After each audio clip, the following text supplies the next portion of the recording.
mana. Sehingga pada hari ini kita akan mereview salah satunya adalah pupuk borat dari Mahkota ini. Karena memang jenis borat juga banyak, ada Borogen 48, Borogen 46, ada juga Mahkota borat ini, kemudian ada borat Turki juga ada. Lah, memiliki ciri-ciri khas masing-masing. Ketika kita ngomongin borat miliknya Mahkota ini, maka kita akan membacanya dulu bahwa borat Mahkota ini adalah unsur haranya atau kandungannya adalah 46% B2O3, borat oksida. Di mana bahwa 46% borat oksida ini cukup besar karena bahwa ada beberapa pupuk NPK yang mengandung borat juga yang angkanya cuma 0,65%, ada 0,6%. Sehingga ketika kita ngomongin borat ini, maka borat ini diperlukan hanya jumlahnya sedikit saja. Jadi di dalam pupuk borat yang di dalam rekomendasi yang penggunaannya hanya 50-100 gram itu adalah yang dimaksud adalah pupuk borat ini. Kemudian bicara tentang borat, kita sebelum membahas detail tentang Mahkota, maka nggak ada salahnya kita harus ngomongin dulu mengenai fungsi dari borat itu sendiri. Yang pertama, bahwa borat akan menyempurnakan pembentukan daun. Kekurangan borat berarti ada kemungkinan ada pembentukan daun yang tidak sempurna, mungkin keriting-keriting, ada yang berbentuk seperti pancing, dan ini sangat banyak berada pada daerah-daerah penanaman kelapa sawit yang terutama adalah di lahan gambut. Yang kedua adalah di lahan yang mana bahwa penanamannya adalah melalui sistem terasan. Karena bahwa menanam sistem terasan adalah menanam di lapisan yang lebih dalam karena terjadi penggerusan untuk menjadi teras, sehingga kedalaman tanahnya ya berkisar di bawah 50 cm ke bawah. Sehingga memang kadar borat ini sendiri atau kadar boron di dalam tanah juga sudah mulai berkurang, maka penggunaan ini wajib bagi daerah-daerah tersebut. Nah, kalau fungsi yang kedua adalah bahwa borat ini akan membantu penyembawa dalam kematangan ataupun serbuk sarinya.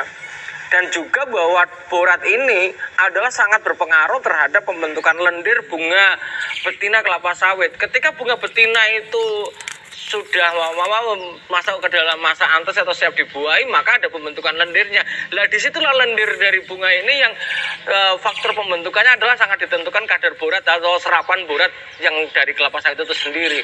Lah, borat Mahkota sendiri ini adalah di bawah masa edarnya sampai dengan misalnya ini adalah ada masa edarnya, di mana pupuk itu dari masa produksi ke masa edar itu ada jangka waktunya. Lah, ini masa edarnya sampai 2023. Dan ini sangat penting saya sampaikan, ketika kita membeli pupuk borat kemudian masa edarnya mendekati masa edarnya atau jauh dari masa produksinya, maka ada bentuknya seperti kristal-kristal garam seperti ini. Kemudian kalau seandainya diberikan ditumpuk dalam waktu lama, dia akan mengeras.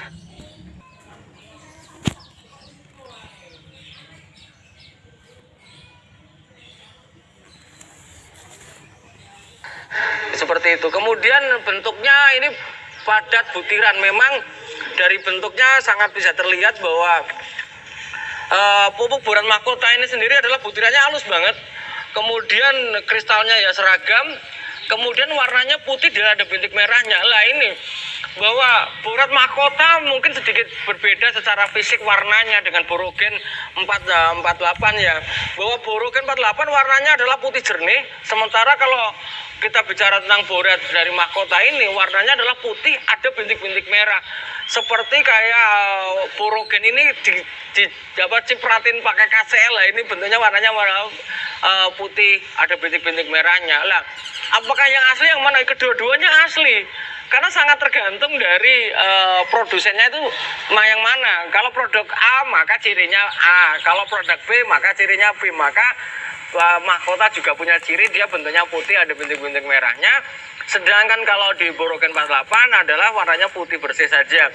Kemudian bicara tentang aturan pakai, para petani dan para planter semuanya masih banyak masuk ke pertanyaan kepada The Brondol adalah bicara tentang bagaimana cara memakainya, Pak Pendi.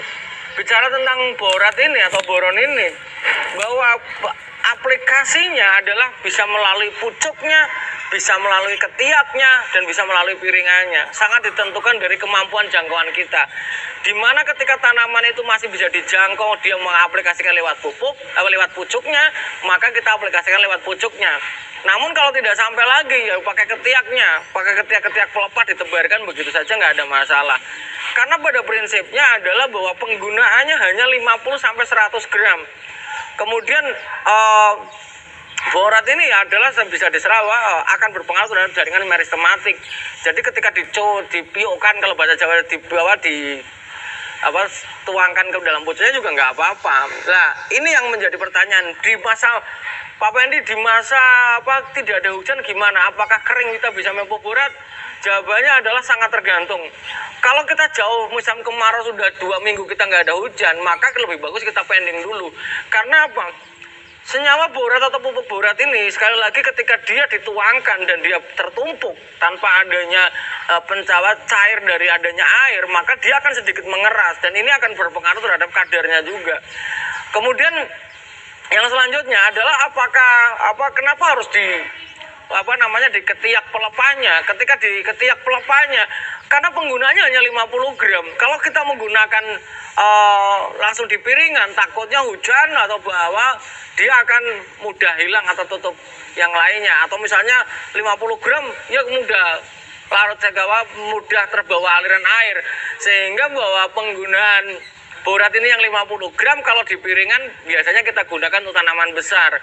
Nah, bicara tentang borat ini, apakah bisa dicairkan? Kalau menurut saya sampai dengan hari ini aplikasi borat hanya biar ditaburkan saja.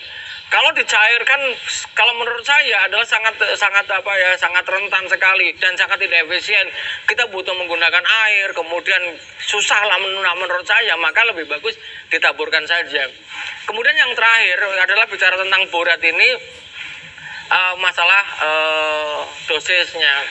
Pak Pendi, dosisnya berapa sih? Sekali lagi bahwa dosisnya adalah 50 sampai 100 gram. Di mana bahwa 50 sampai 100 gram ini adalah sangat ditentukan umurnya.